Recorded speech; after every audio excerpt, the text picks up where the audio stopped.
I think one of the reasons why I wanted to be on your podcast, I love your hot takes. I love when you're like, I think everyone should do this. I think one of the things that you said in Daniel's podcast was, I think only smart people do drugs. Only smart people should do psychedelics. That's what I said. I said that psychedelics are for smart people. Yes. Yeah. And I'm like, whoa, I was on the expressway, man. I kind of like, what? Like, what? But, and not that I agree or disagree with you, but I think as a society, we're running away from having those discussions. We're running away from like, oh, you believe that? I'm just not going to talk to you anymore. Yeah. I'm not going to hang out with you. We just shut down the conversation. And that's bad. And, you know, in 2016, I think the University of Chicago sent out a letter to the incoming freshmen saying there's no such thing as safe spaces, or like, we're going to talk about everything, whether it makes you happy or not. And that's the only way you grow. That's the only way you learn. Yeah. You have to see adversity. Yeah. And so that's why I love what you're doing. I love when you talk about like these psychedelics things. And like, in a way, you know, I did a little bit of research, and it seems like we never really learned much about psychedelics. We actually learned a great deal in the 50s and the 60s. Yes. And they were all really promising on the psychotherapy front. So psychiatrists who were prescribing these to people were seeing amazing results, and they couldn't believe it. And it was like, these were like miracle drugs in terms of the way that they're able to help people deal with their PTSD or their trauma, or open up about things that they otherwise wouldn't talk about in a normal therapy session. But then Nixon made the sweeping Psychedelic Act of 1972 or whatever, and he made them all illegal, and it was because he wanted to arrest hippies and blacks. Literally quoted, like you can read that quote. It was recorded on tape of him saying that he wanted to stop. It was like the Jews, the hippies, and the blacks, and it was because they were protesting his war that he didn't want, you know, people protesting. That is so tough. Yeah, so he made it super illegal for the wrong reasons. You know, if you want to argue it's a public health thing, there are arguments to be made, because like any tool, they're not perfectly harmless. But at the same time, they're definitely not Schedule I substances. I mean, those are just like, that's just a horrible classification, because that basically means not only are we saying it's super illegal, we're also saying we're not really going to ever study this either, because they have no proven medical benefit, even though it's been proven otherwise. And you have to admit that, like, with time, research gets better. Like, just point blank, research gets better. Totally.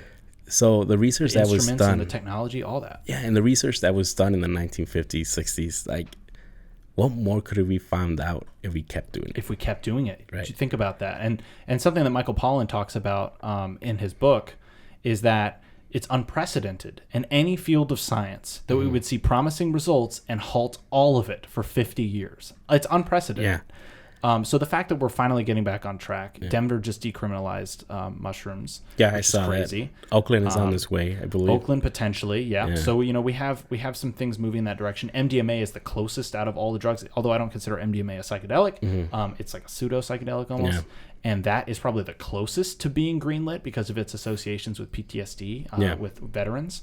But all of them, they all have genuine therapeutic usage, and there's a lot of propaganda around it that have demonized these substances. And so that's kind of like where I find my role in this is to show like, hey, I'm a reasonable person. I hold a regular job. I make my money. I'm not like some loser. I'm also not so out there that I can't talk to regular people, you know, with vibes and frequencies, man. You know, and it's not that I can't get in on that, because I can, and I can talk with those people too. I like to think I can bridge the gap with the average person and the psychedelic user. And I do want to actually clarify that psychedelics are for smart people statement, because I said it kind of flippantly.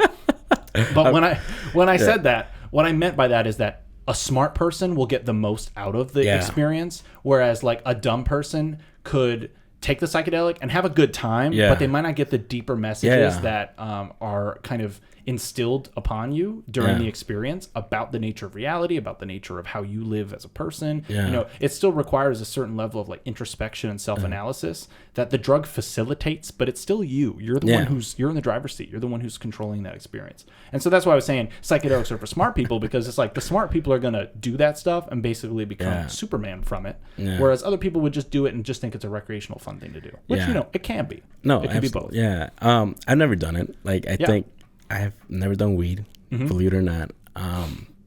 It's not for everybody. Yeah, I've only done like, I drink beer every once in a while. My go-to is usually like tequila But even then, I don't like to get. You don't go excessive. Yeah. And that's why when I first met you and I started, we started getting to know each other and you told me about the podcast and I started listening and I'm like, I'm really interested in this, but not because I want to do it, but more because I want to be more educated on it. Sure. And sometimes you bring up drugs and I gotta admit to you, I Googled it. Yeah. Yeah. Like DMT or. Yeah. And I was just like, what is this? Like, oh, okay, cool. And then I just move on. Right. But I feel that I'm learning, and whether it is a field that I'm interested or not, I think that it helps me understand like other people that are doing it. Like where they're coming from. Yeah. So I really, really enjoy that. I'm glad about the podcast. I'm glad, and that's one of my goals. Is like I'm trying to reach people who aren't just doing them. I also want to give an outlet for people who are doing them but don't know what they're doing. Yeah. Because I think unless you're the experienced psychonaut in your group, like you gotta hope you have some friends that know it better than you. Yeah. Because I read a book before I ever did a psychedelic. Oh, really? I read an entire book on how to trip and how to get the most out of an acid experience. And then when I did that and I did the acid experience, I felt equipped somewhat. Yeah. For an experience that otherwise I'd never had before. Yeah. And luckily the setting I was in was perfect for my first trip. So that kind of then introduced me to the headspace while being in a safe environment and having certain knowledge in my head of like, well, I don't know what this is going to be, but I was told that if I just move in another room, then that can help. And, all these like little things. And so I'm hoping that with my podcast, I give people a chance to listen to our experiences, to learn from our mistakes, and to hopefully avoid making those mistakes in the first place. Man. Yeah. That's the goal. I want harm reduction. Yeah. And I recorded a podcast, which at the moment I released this one is already out. And I recorded that all about psychedelic safety and all about, because I do feel like I talk about it enough that I want to make sure people understand how seriously I take the safety part of it. Yeah. No, and I think this is very important, right? And especially when you are in a setting where you have been, you've read the book, you're like, all right, like I read everything I need to know about this. Now I just got to do it. Right. And there are people out there that could do the same thing and then just shook. They're like, what? Yeah. Like, and I always compare it where like when you're trying something new, you can read everything about it, but it's just like swimming. You can read everything about swimming, but you don't know how hard it is until you swim. Until you swim, you're like, what? Like what? Like you're using your entire body. So that's the one episode I have not listened to, but I will listen to it soon about the safety. Yeah. That one's I'm gonna be dropping that as at the time we're recording this. I'm gonna be dropping that in 2 days. All right, cool. So I recorded it. Yeah, I recorded it. That's why I'm like, I don't think you have. I'm like, did I miss it? I have mentioned safety and psychedelics, and I think that might even be in the title of one of my podcasts, but it definitely wasn't the whole thing. So it was like that was just a part of an episode. It was a solo episode I did, and I've mentioned safety multiple times on all these podcasts. So I'm always like clear about that. I know that anytime you take me out of context, you could just pretend like I'm just like glorifying the shit. But if you actually look at the larger context of my whole podcast, you'll see that I always talk about how seriously I take them, that I take them. For me, it's a sacred ritualistic thing.